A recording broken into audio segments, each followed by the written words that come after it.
Les médias grand public ont fini par s'emparer un peu de la question des violences policières et du racisme systémique en France. Mais comment traitent-ils cette question? Et les médias eux-mêmes sont-ils épargnés par ce racisme? On va en parler maintenant avec nos invités. Et si le lien avec la communauté LGBTI vous échappe, eh bien, à l'AJL, on estime qu'il y a de fortes similitudes dans le traitement des LGBT-phobies et celui du racisme ou des réalités des personnes racisées. Alors, pour en parler avec nous, 3 journalistes. Nassira Al-Moadem, journaliste donc, ancienne rédactrice en chef du Bondi Blog. Douce Dibondo, journaliste et créatrice du podcast Extimité, et puis Siam Asbag, journaliste également, vous avez beaucoup travaillé, vous continuez à travailler sur les violences policières. Merci à toutes les 3 d'être là. Je vais commencer avec vous, Nassira. Quel regard vous portez justement sur le traitement médiatique de ces dernières semaines, depuis l'assassinat de George Floyd à Minneapolis? Vaste question. Merci Marie. Non, évidemment qu'on a l'impression, et j'utilise le mot impression à raison, qu'il y a quelque chose qui est en train de se passer. Ouais. Nous, journalistes qui traitons ces sujets depuis quelques années, on voit bien qu'il y a une volonté, à savoir de permettre à des personnes qui n'avaient pas beaucoup la parole, qu'on cornérisait un petit peu, qu'on marginalisait un petit peu, qu'on estimait trop radical parfois. On les voit aujourd'hui sur des plateaux télé, dans des studios radio. Et il faut quand même le reconnaître et se dire que c'est une bonne chose. Maintenant, la vraie question, c'est est-ce que tout ça va durer ? Et moi, ce qui m'inquiète, c'est que ce soit quelque chose de l'ordre de l'événementiel. Comme c'est le cas souvent quand il y a, entre guillemets, des événements, des faits divers, comme on aime les appeler. Et donc, la question, c'est est-ce que les médias qui ont réussi à passer le pas, en se disant on va tenter de donner la parole à d'autres voix, est-ce qu'ils vont continuer à le faire? Et ça, il faut qu'elles prennent le sujet à bras-le-corps en interne. C'est-à-dire que la pression extérieure, ça ne peut pas être qu'une pression extérieure. Il faut qu'en interne, dans les rédactions, on laisse la possibilité aux journalistes, aux producteurs, aux programmateurs, d'avoir des réflexes sur la durée pour permettre à ces gens de rester et de continuer à avoir le micro. Et je pense que ça va être l'enjeu des prochaines semaines. J'imagine que vous constatez toutes, Siam Asbag par exemple, que les rédactions, justement, restent encore extrêmement blanches. Et ça, c'est quand même un des grands problèmes, j'imagine. Oui, alors c'est pas le seul. Je voudrais d'abord rebondir sur ce qui vient d'être dit. Ouais. Faut être bien conscient de ce qui se passe. La couverture médiatique sur le racisme systémique et les violences policières, elle tombe pas du ciel. Ça ne sort pas de la bonne volonté des rédactions. C'est le résultat d'un rapport de force imposé par la rue.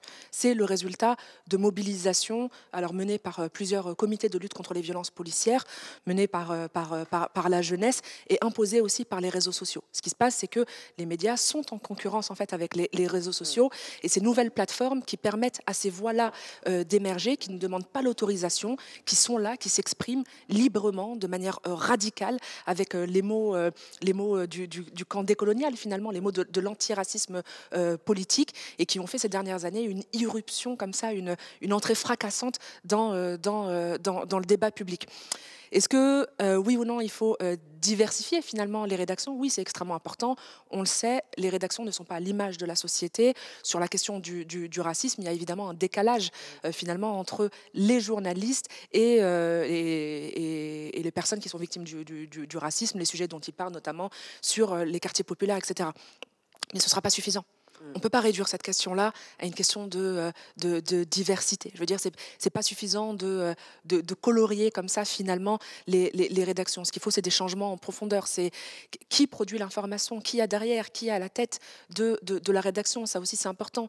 Si on recrute des journalistes juste parce qu'il faut recruter des journalistes non blancs et qu'on leur donne pas l'espace nécessaire et la liberté nécessaire pour pouvoir traiter ces sujets-là sans censure, sans remise en cause, sans interrogation sur leur neutralité, sur leur prétendue objectivité, etc., ça sert à rien. Donc oui, bien sûr qu'il faut il faut des rédactions qui soient ouvertes aux sujets, aux personnes qui connaissent leur sujet. mais il faut aussi la liberté qui va avec, il faut des postes de responsabilité, et il faut aussi une interrogation sur ces sujets-là, la capacité, la volonté de traiter ces sujets-là en profondeur, pas de manière événementielle comme il vient d'être dit, pas de manière individuelle aussi, parce que outre-Atlantique, il se passe des choses, mais avec la volonté d'interroger le système dans lequel on vit. C'est à cette seule condition que ça pourra évoluer. Douce Dibondo, justement, avec votre podcast, c'est ce que vous essayez de faire, c'est-à-dire de passer par d'autres canaux que les canaux, on va dire, officiels. Oui, tout à fait, parce qu'on se rend bien compte que, donc j'en parlais aussi justement tout à l'heure, on se rend bien compte qu'en fait, il y a certaines personnes qui dénoncent le plafond de verre. Et en fait, il y a des personnes qui sont au stade du plancher collant, c'est-à-dire qu'on n'a même pas dépassé ce stade-là, qu'on est encore à ce niveau-là, et qu'il faut déjà se battre contre un système qui est inscrit dans la société, c'est-à-dire que le racisme, ce n'est pas que dans les médias, c'est vraiment partout. Et on se rend bien compte que dans le traitement médiatique, il y a une sémantique, par exemple. Le fait qu'il n'y ait pas des personnes qui soient concernées par le racisme, il y a des sorties de route. L'exemple le plus criant récemment, c'est donc le 25 juin, la une de l'Humanité, qui confond Maboula Soumaoro, chercheuse universitaire, avec Ndella Paye, qui, elle, est une militante afroféministe. Enfin, je veux dire, c'est des écueils, ce sont des accidents, mais qui sont tellement récurrents. On voit bien qu'il y a une problématique, en fait, quand on parle des violences policières et qu'on parle de heurts, d'interpellations musclées, c'est qu'en fait, la réalité est biaisée et la neutralité objective, soi-disant le but à atteindre du journalisme, n'est pas du tout atteint, est bien loin de ce chemin-là, en fait. Parce que la neutralité, il y a cette vision du racisme encore dans les médias qui serait donc de l'ordre de la moralité, de l'ordre du moral, alors que ce qu'on dénonce, c'est le racisme en tant que système, qui est aussi dans les médias, que dans les entreprises, que au niveau de l'éducation nationale. Et tant que les médias, on parle souvent de métajournalisme, on parle du fait que les médias, il y a une conjoncture économique qui est très grave, donc il y a un miroir face au monde du journalisme et des médias en général, mais par rapport au racisme, c'est un tabou parce que les personnes en majorité blanches ne veulent pas se regarder en face dans les médias en se disant concrètement qu'est-ce que l'on fait de ces racismes et surtout qu'est-ce qu'on fait de notre blanchité. Et c'est le mot qu'on ne peut pas dire en France. On n'en est pas là. On en est à la définition du racisme alors que les médias devraient dépasser la forme interrogative. Et parce que l'interrogation appelle l'opinion, mais ce n'est pas une opinion. Le racisme est un délit, le racisme est systémique. Et donc, quand on dépassera l'interrogative, on pourra peut-être commencer à penser comment le racisme se construit, quels sont ses mécanismes, ses dynamiques. Et justement, pour rejoindre ce que disait Siam, c'est peut-être engager des personnes qui sont donc à des postes clés, mais surtout, à ce moment-là, il va falloir remonter plus loin dans les écoles de journalisme. Les écoles de journalisme, voilà. Comment travailler ça ? Justement. Alors moi, je ne suis pas passée par donc, les chemins classiques, donc peut-être que toi, Nassira... Je vais juste rebondir sur la question du recrutement. C'est évidemment nécessaire, mais pas suffisant, selon la formule mathématique, ça c'est très clair. Mais on a quand même énormément de choses à faire en interne, que ce soit dans les rédactions nationales. Ne parlons même pas de la presse quotidienne régionale, où c'est un vrai problème. Pour avoir vu certaines rédactions s'interroger sur le sujet, il y a un vrai souci aussi dans cette presse quotidienne régionale, et c'est important de le dire, puisque les Arabes et les Noirs, c'est pas aussi que dans les banlieues. Il y a aussi des zones rurales en France où il y a des personnes d'origine immigrée qui se sont installées dans les années 60, qui sont restées et qui ont un rapport avec la presse quotidienne qui est problématique puisqu'il n'existe pas hormis le fait divers. Et là, vraiment, là, c'est très clair. Donc ça, c'est la première question. Et là, évidemment, la question de l'évolution en interne, une fois qu'on est recruté, quels espaces on peut occuper, quels espaces on nous laisse occuper, est-ce qu'on peut avoir accès aux postes à responsabilité comme les autres, ça c'est une autre question, mais ce qui serait profondément dérangeant, c'est d'arriver à un système, par exemple, de quotas en se disant, voilà, il faut tant de Noirs, tant d'Arabes, etc., pour donner un chiffre, mais ne pas s'interroger sur la photo globale où, moi, j'estime que, normalement, une personne noire, une personne arabe doit être, au fond, banalisée, en fait. Elle doit être normalisée dans l'espace. Or, aujourd'hui, lorsqu'on veut raconter des choses de banlieue, par exemple, eh bien, on va nous mettre un arabe et un noir à l'antenne. Et on va chercher des choses de banlieue. Or, la galette des rois, j'en sais rien, la rentrée des classes, eh bien, on va la faire dans le 15e arrondissement, on va la faire dans un espace qu'on va considérer comme neutre, et l'espace neutre, c'est l'espace blanc. Et ça, c'est une vraie problématique, c'est-à-dire à partir de quand les personnes issues des minorités vont pouvoir exister en dehors des champs qui sont assignés à ces personnes-là. Et à partir du moment où on pourra enfin normaliser leur présence, je pense qu'on aura gagné.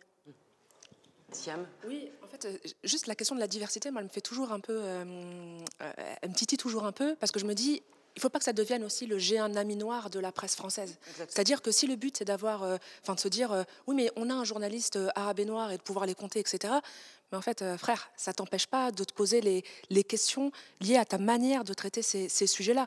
Et en fait, ce qu'il faut que la presse interroge, c'est la manière dont elle-même, elle a contribué à légitimer l'ordre policier. Quand on a des reportages quasi quotidiens qui stigmatisent, essentialisent, criminalisent finalement les habitants des quartiers populaires, les musulmans, les non-blancs de manière générale, ce qu'on fait, mine de rien, c'est qu'on contribue à légitimer l'ordre. C'est qu'on contribue à cette création, à la fabrique en fait la création en fait, la vision de cette population comme des ennemis de l'intérieur, comme des menaces, comme des ennemis à abattre. Ça, c'est ce que fait la presse quotidiennement. C'est ce que fait la presse quotidiennement. C'est à ça qu'elle doit s'attaquer. C'est comment est-ce qu'elle traite ces sujets-là. C'est comment est-ce qu'elle parle de ces populations. C'est comment est-ce qu'elle légitime finalement l'ordre social, l'ordre établi. Comment elle y participe. Et les recrutements qui débutent à l'école de journalisme sur la formation dans la presse nationale, dans la presse régionale, nationale, etc., ça ne doit pas servir à couvrir ça. Il ne faudrait pas qu'on utilise en fait cette question-là pour se dire « Ah bah c'est bon, on est exempté de toute remise en cause ou de toute critique puisqu'on a nos journalistes, nos journalistes arabes, nos journalistes noirs, etc. » et tout. On ne sert pas de caution. Et par ailleurs, juste pour finir, quand on pose cette question-là, on ne pose pas aussi la question de l'importance des médias indépendants. Ouais. Aujourd'hui, j'ai envie de vous dire, la presse, elle se réveille, elle commence à se poser ces questions-là. Mais nous, comme on dit chez nous, alhamdoulilah, ça va. Je veux dire, on a avancé. Parce qu'il y a eu la création maintenant, en fait. C'est ça, il y a eu la création de médias indépendants, voilà, de podcasts, de chaînes. Les gens, ils créent leurs propres émissions. Il n'y a plus personne qui demande l'autorisation. Et encore une fois, on ne mesure pas l'impact qu'ont eu les réseaux sociaux. Donc, il faut aussi contribuer à valoriser, à faire entendre ces voix-là qui n'ont pas besoin d'un reportage sur TF1 pour faire entendre leur voix. Quand on voit que, par exemple, Assa Traoré appelle à une mobilisation, elle fait 1 million de vues. Elle n'a ni eu besoin de TF1, de France 2, de France 3 ou des médias. Donc c'est ça aussi. Et ça c'est quelque chose de vivifiant, c'est quelque chose qu'il faut valoriser, c'est quelque chose sur lequel il faut compter. Et la seule question que doivent se poser les médias français, c'est tôt ou tard, ils vont être en perte de vitesse face à ça. Tôt ou tard, ils vont être en perte de vitesse face à ce bouillonnement, finalement, ce bouillonnement médiatique, ce bouillonnement social, à tout ce qui se crée, à toute cette force créative. Parce que c'est vrai que la créativité, elle est de notre côté. L'audace, elle est de notre côté aussi. Donc c'est simple. Il faut qu'ils soient dans le sens de la marge de l'histoire et ils savent ce qu'ils ont à faire pour le faire. Mais il faut aussi que les rédactions qu'on dit traditionnelles, elles prennent le train en marche. Moi, le risque, c'est qu'il y ait une scission complète, en fait, entre d'un côté ceux qui ont les leviers de connaissances scientifiques, qui ont travaillé sur ces questions-là, qui sont des militants aussi, qui ont la connaissance, et puis le reste qui ne l'a pas. Et du coup, il y a tout un public qui n'est pas aussi éduqué, qui n'est pas sensibilisé à ça. Et c'est pour ça que je pense qu'il faut, à mon avis, il ne faut pas opposer les deux. C'est-à-dire que pour moi, il y a évidemment tout le travail qui est fait par des médias qu'on taxe de communautaristes, etc., mais qui sont des médias, qui font un travail éditorial.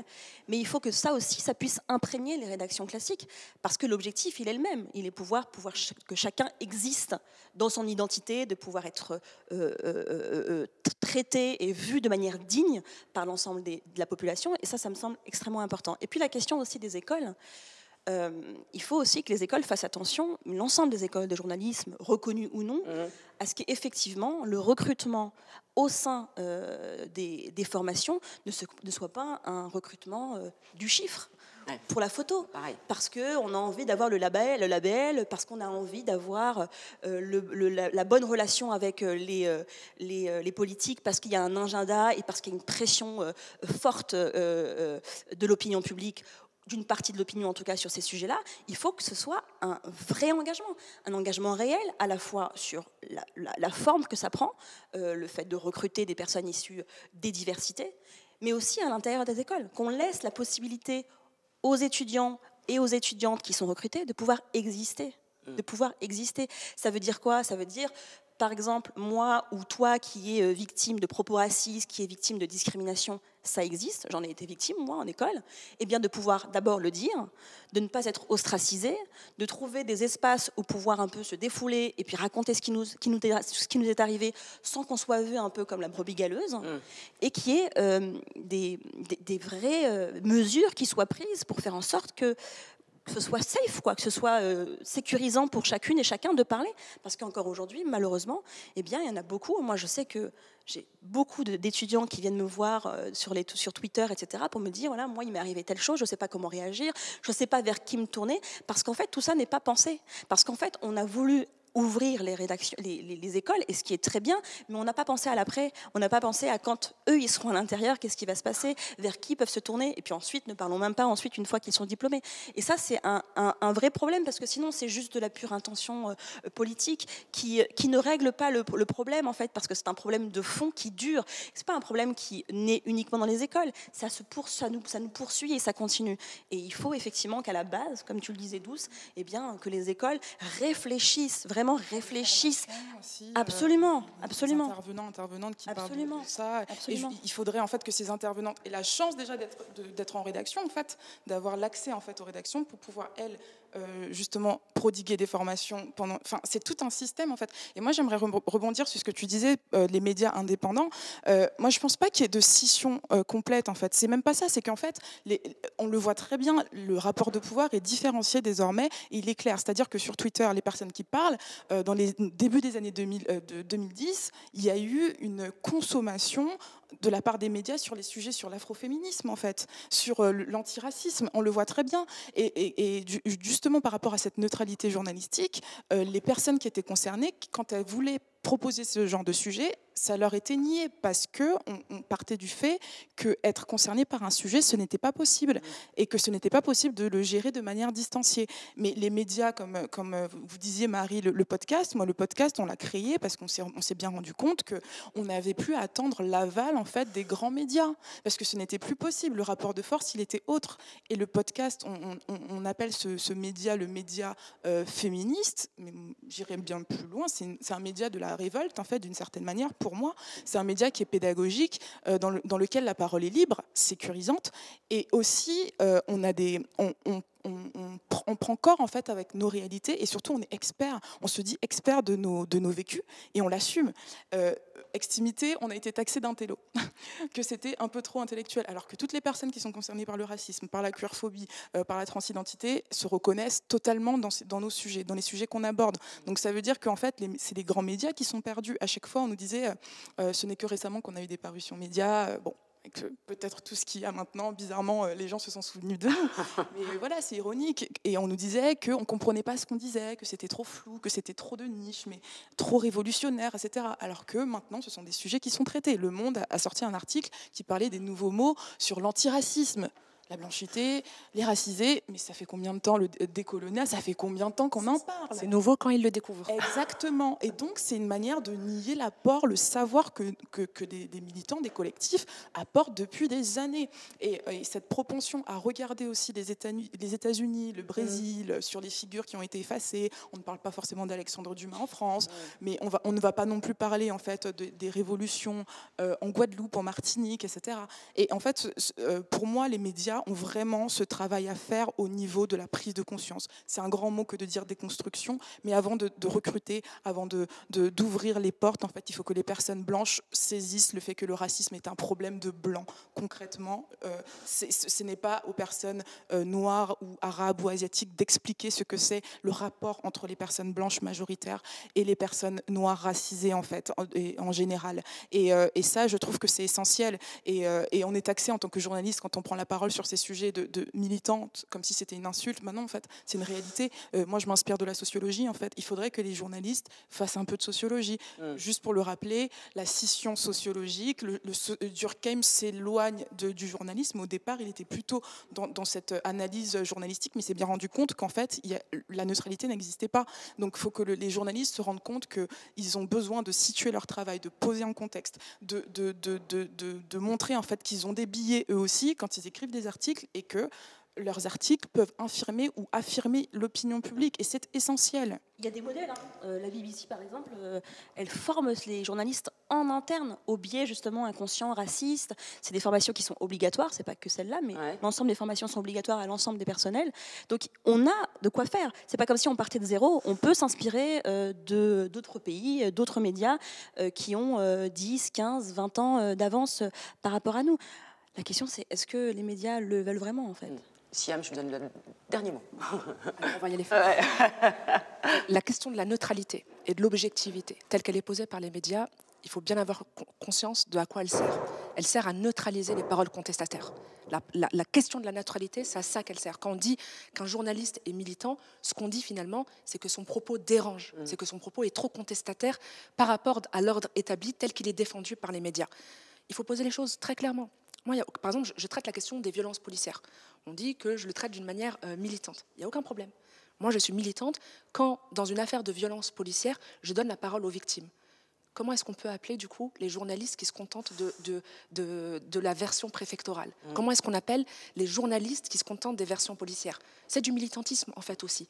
Tous les journalistes. Il n'y a aucun journaliste qui ne parle pas d'une subjectivité. Il n'y a aucun journaliste qui ne parle pas qui ne part pas même de son histoire, de son vécu, de sa place dans l'échiquier social, de sa place aussi dans l'échiquier racial. Et c'est ça qu'il faut admettre. Il n'y a pas de problème. Nous, on est militants et on sait pourquoi on milite, on sait contre quoi on milite, mais aussi, vous êtes militants et vous militez pour l'ordre établi, ce qui est très, très grave. Merci beaucoup. Merci à toutes les trois d'avoir participé à cette émission. Alors, on va terminer cette séquence avec cette question des images et des représentations des corps racisés, en l'occurrence noirs, au cours des manifestations contre les violences policières. C'était aux États-Unis, mais c'est en France aussi. Comment les photoreporters, qui sont le plus souvent blancs, regardent et montrent la colère des personnes noires, une représentation qui est souvent empreinte de clichés et de fantasmes. On a interviewé sur ce sujet le critique Sadreddine Areski. Regardez.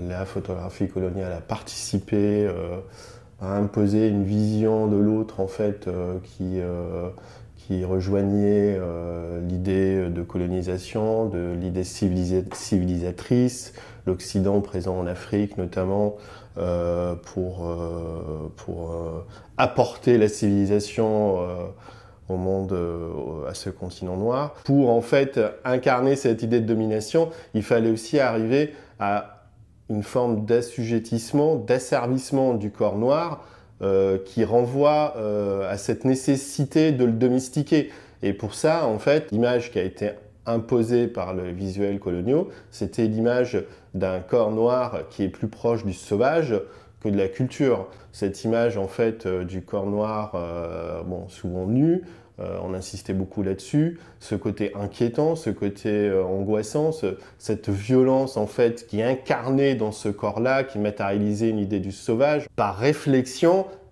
chez la personne qui voyait ces images-là, elle suscitait une réaction qui est une réaction de crainte et donc en fait une envie de protection et donc d'assujettir, de domestiquer cette force-là. C'est des codes visuels qui ont été instaurés par cette imagerie-là. Et donc voilà, c'est des imageries en fait qui sont là, qui sont enracinées un peu dans notre imaginaire visuel et qui forcément on peut pas ne pas se poser la question ensuite quand on voit des images de corps noirs, de jeunes hommes noirs lors de manifs, que cela soit aux États-Unis ou notamment à Paris lors des 2 manifs organisés par le comité Adama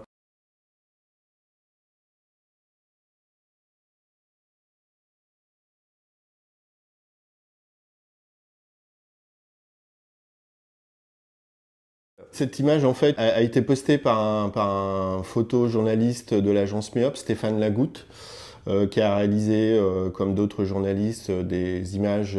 Là, c'était une commande de Libération. Et c'est une image, en fait, qui est très étrange. Alors, pour le coup, elle est un peu différente, en fait, des autres, même si on retrouve certaines caractéristiques propres à ce type de visuel, c'est-à-dire l'image d'un jeune homme noir au devant du cortège, en fait, qui est sorti comme ça de la masse collective pour se retrouver devant, à incarner en fait cette force qui vient. Et cette image-là, elle est différente des autres. Les autres, en fait, on voyait des corps incarner ce désir, cette force de révolte. Et alors que cette image-là, elle incarne une menace. Elle dit quelque chose comme voyez ma force et voyez ce dont je suis capable de faire. Il y a le chaos qui menace, qui est là et qui est derrière moi. Une personne qui épouse le point de vue de ce manifestant, bon, pour résumer, on va dire antiraciste, contre les violences policières, etc., va être exaltée en fait déjà par la force physique qui est au premier plan, l'incendie derrière, l'attroupement, le nombre et le collectif qui est derrière. À l'inverse, quelqu'un qui n'épouse pas le point de vue de ce manifestant va voir une image très menaçante.